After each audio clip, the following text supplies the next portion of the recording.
And the truth is, there is no medical evidence that exists today to support widespread routine male circumcision. Even those who perform this controversial surgery agree, including Lewiston's Dr. Susan Thomas, who has circumcised approximately 120 local infants. And I do talk to parents about the fact that it's not medically necessary, and if they choose to go ahead with it, that I don't want to put them in the position of having to seek another provider. Most parents have no idea what really happens during a circumcision. It is not a simple snip or a tuck. The infant's arms and legs are strapped to a board like this, and his genitals are scrubbed and prepared for surgery. The foreskin, which is attached at birth, is torn from the head of the penis to allow for the insertion of this instrument, which is used to help guide the surgeon's scalpel for the removal of roughly 25% of the infant's foreskin. From start to finish, the surgery usually lasts about 10 minutes, and generally the child is not anesthetized. General anesthesia is considered too risky, and topical creams have been found to be relatively ineffective. They are in total agony. They're screaming, they're coughing, they're choking. It's been reported that some babies seem to sleep during and shortly after the surgery. Current research seems to suggest they're not resting peacefully while part of their penis is being removed. Actually, they go into a semi-coma or a traumatic shock from the experience. I traveled to Boston to talk with Dr. Ronald Goldman, the author of a new book opposing circumcision. The latest studies all confirm that the newborn infant is extremely sensitive to the environment. If we lay the infant on a plastic board, strap him down, and cut off a piece of his genitals, he's feeling that at least as much as you or I would feel that if we were put in the same position. It's definitely a human rights violation, absolutely. Hey, hey, what do you say? We don't do our boys that way.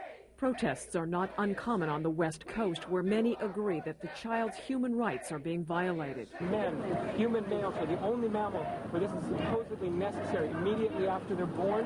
In 1992, a group of New Mexico nurses refused to participate in circumcisions on the grounds of being conscientious objectors. C. Everett Koop, the former U.S. Surgeon General, is opposed to the practice, and even Dr. Spock, the baby doctor guru of all time, strongly recommends leaving the foreskin alone. Circumcision was introduced to America during the 1860s as a way to prevent masturbation and a variety of other conditions, including blindness. One of the leading proponents of circumcision therapy was John Harvey Kellogg, who also promoted the benefits of his own invention, the cornflake. Ironically, the latest study published this month in the Journal of the American Medical Association shows increased rates of masturbation among circumcised men compared to non-circumcised men.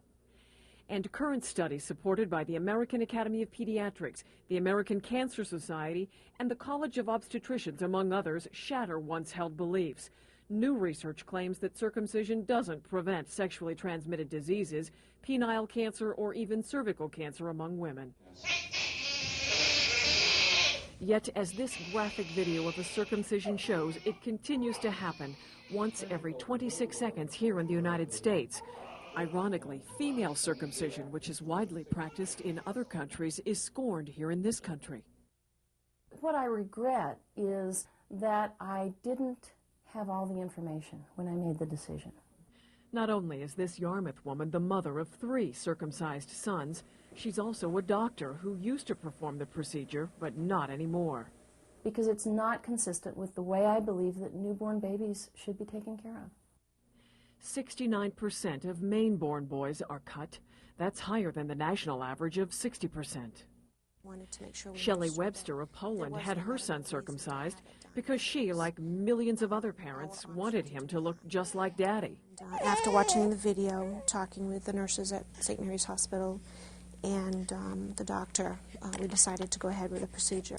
It is such an emotional topic, and people have so many very emotional reasons for either doing it or not doing it. That I find that I'm not particularly successful in bringing logic to bear on this issue.